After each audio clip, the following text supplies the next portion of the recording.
I made a completely new channel, 0 subscribers, 0 viewers. I posted a video and it got 100 views. The second video got 500,000 views in like 2 weeks. Video ended up making about $5,000. You can really make money from this. That video changed my life. You gotta just press record. Hey, Think Media, so excited to have this conversation about the truth around YouTube automation and faceless YouTube channels with a friend, David Omari. Yes.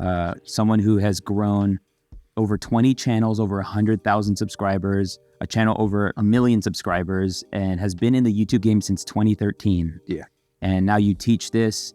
And I wanted to get into a conversation around YouTube automation and faceless YouTube channels, generally speaking. Can you break down what YouTube automation is and Yeah, faceless? of course. So all YouTube automation is just a faceless way of doing YouTube without creating the videos or ever showing your face on camera. All you're doing is delegating and outsourcing the entire process. So all you're doing is going on freelance sites like FreeUp, Upwork, Fiverr. All these freelancer sites have script writers, video editors, voice actors, and thumbnail artists, right? And so you built this team to basically produce the content. You're taking the role as the producer and just overseeing it. And then, once you get big, you can hire a channel manager to oversee the whole production. And then you're just really just the owner at that point. Dude, I think you said the key word is you become a producer. You're a producer of the channel, but you own the channel. Right. That's the difference. Exactly. What are some just like beginner mistakes you see that are made? As far as YouTube automation, just making sure when you're hiring your team, you're getting sample content. Don't go pay them the full, whatever that process, like whatever that payment looks like for you,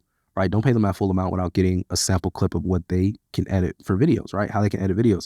Don't, pay a script writer if you don't get a sample of the script, and it could just be the intro of a video, right? Just write me a cool intro and I want to see if you're like fit for the job in the position. When it comes to the video editor, like I said, a 30-second clip, right? And a thumbnail artist too. A lot of people think you can't ask for a sample from thumbnail artists.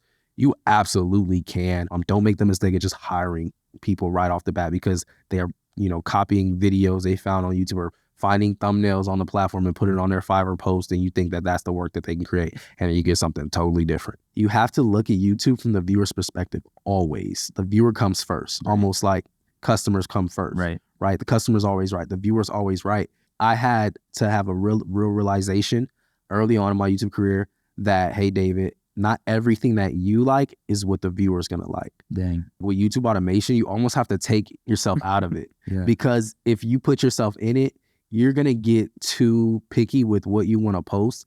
If you're going to go into a niche, have some type of interest in it, but don't necessarily have so much interest in it to where it's just like something that only you really truly have a love for, but maybe not everybody else has, right? But, just learning that when you are investing into a YouTube automation channel, if it's already being done, like say it's a channel that's already up on a platform and it's already like scaling up, and you're going to become the owner, number one thing that I learned is every single YouTube channel has a brain behind the content. If you remove that person, if you buy a channel from somebody or whatever it may be, and you get a team to run it, whatever, you take that whole creative, initiative out, guess what's going to happen? The channel's just going to slowly die because you don't understand the niche. You don't understand the topic. You don't understand the content that actually took that channel to that level, right? So I'd say that is like a really big thing I've been seeing lately. Like people will invest into channels that are already running, and the brain is completely removed from the process, and the content creator behind that whole operation just kind of just throws it to the side. So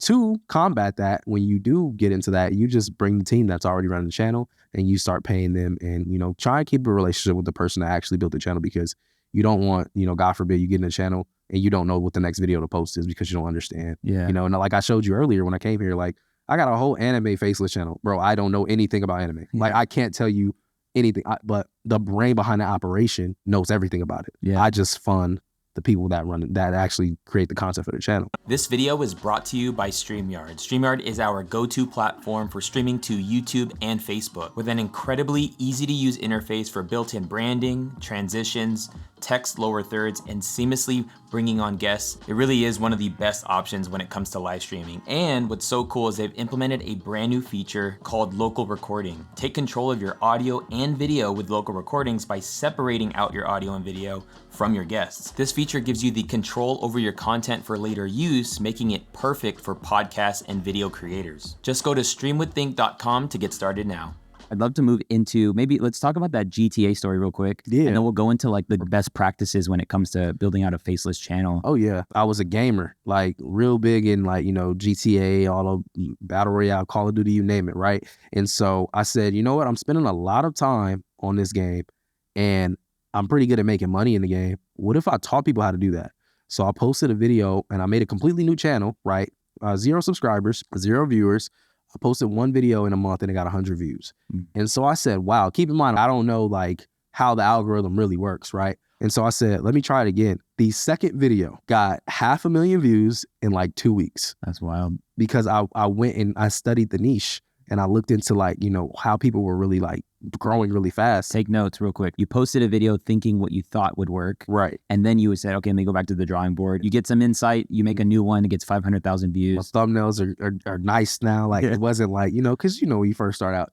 Were you doing everything though? Were you? Oh, I was editing the video, doing my voiceover. I remember literally sitting in my car at my wife's job and I was like recording the voiceover for that video. And I just remember having so much passion being put into the voiceover.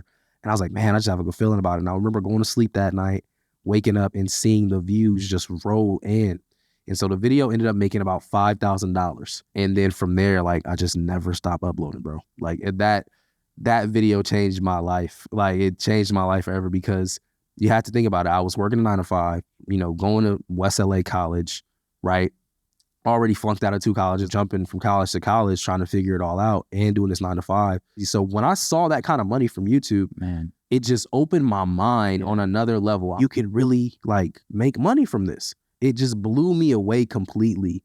So I just like from that moment on, I'm just like, man, like this YouTube thing, I really believe in it. That's really cool. I mean, let's say somebody made that decision. I'm going to do a Faceless YouTube channel. What would be some of like your best practices for a beginner? When you get into YouTube in general and just YouTube automation, you need to make sure that it's something that's relevant enough that people are actually interested in, right? So typically what I do is I use the vidIQ tool to basically find niches and channels that have lower subscribers than they have views. And what I'm noticing with YouTube, it's kind of now converting from this, and don't get me wrong, it's still a search-based platform, but I feel like the content being favored now is more browse. Yeah. So all the browse content is getting pushed heavy, but you're kind of relying on YouTube to promote the content, right?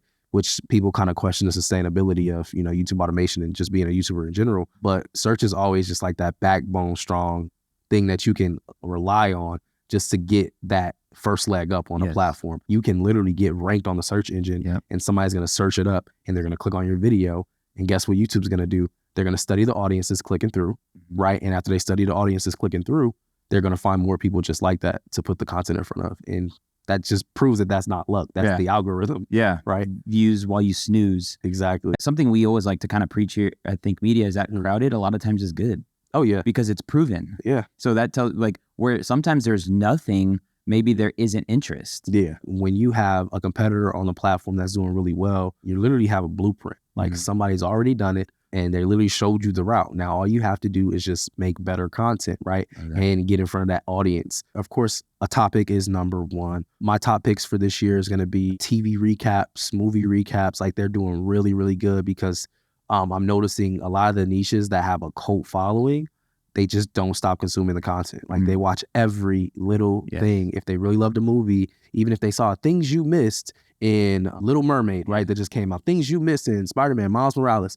like people are going crazy for that content. So typically I tell people like to start from a broad aspect so that you can kind of see where all the viewers are.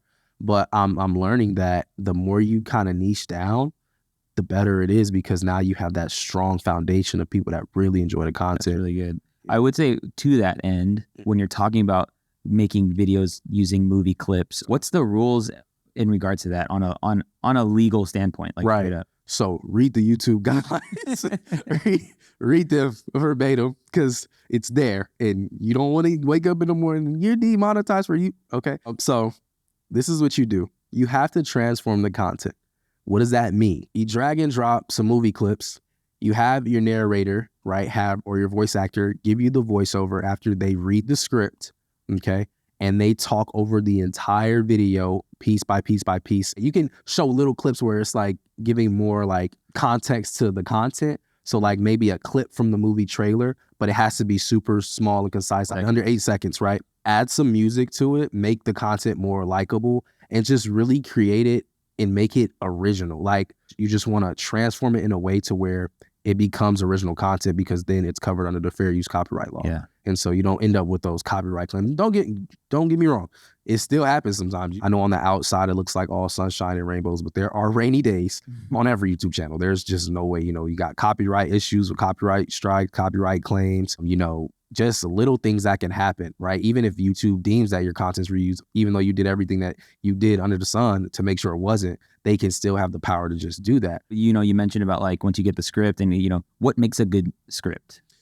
A good script. So really just understanding like the storytelling of a video. A lot of those videos that are doing really well, they all kind of tell a story, and understanding how to write in the way that we think. And when I say we think, we know when we go into making a video, the first 5 seconds, if we don't have that viewer hooked in, right, the whole video is gone. Like that, you can kiss your average viewer duration goodbye, right? So a good script writer understands the YouTube psychology on watch time, average viewer duration. And so that really makes a good script, right? Just having somebody that has that skill and just knowing the key points and key moments in a YouTube video to keep re-engaging the viewer, right? I noticed with the NBA channels, it's like we're constantly hooking them in with little funny jokes, right? Delivering on the value and the quality and just hitting on your points, and then just a really strong, call to action at the end of the script, right? Which can be telling people to subscribe to your channel. I know when I first started on YouTube, and subscribe, just going crazy. I'm trying to get the plaques. But when you are trying to gain subscribers, I learned that gift them the content first and then give them the decision to decide if they want to subscribe, because now you can ask them that question like, hey, I hope you enjoyed the video. If you'd like to see more, hit the subscribe button, turn on the bell, and we can't wait to see you guys in the next one. Right now, you're giving them that opportunity to do so after they saw what potentially they're going to continue to see on the channel if the video is quality, right? So that's what makes a great script. I love it. And, when it comes to, uploads per week when you first start, what would you just say? I always tell people now, don't stress too much about uploading every day, because number one, you're going to get burned out. And if you don't see results and you don't see success, you're going to give up. And that's like the strongest thing I do, like keep people away from giving up, because if one video can change your life. Yeah. And so what I typically say is treat your YouTube channel like a TV show. You know that this show's coming on every week at a certain time. Right. Make sure you're posting at that time every week and staying consistent with it, right? If that's 3 times a week, 2 times a week, right? As long as you're delivering on the quality too, that's something I really push. Quality videos can change the whole game for you. Don't clickbait your people, because it's like scamming them, and you don't want to do them like that, because then they're not going to trust you. Really focus on just making sure that video is just strong, like all the way around. Dude, great insight. I feel like this conversation was great for the YouTube automation world. Hopefully, people got value out of it. If people are trying to connect with you and seeing what you're doing, where should they go? Yeah, so David Omari on YouTube, and also David Omari on Instagram. But I'm actually doing something I've never done before.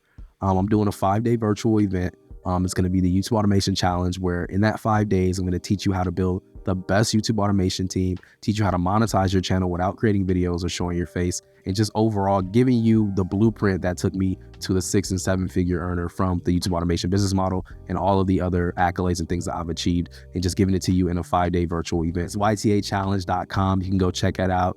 There should be a wait list, and if the wait list is already done, you can go ahead and grab your ticket, and I'll see you at the challenge. Bro, appreciate you being on. I appreciate you, bro. Yeah.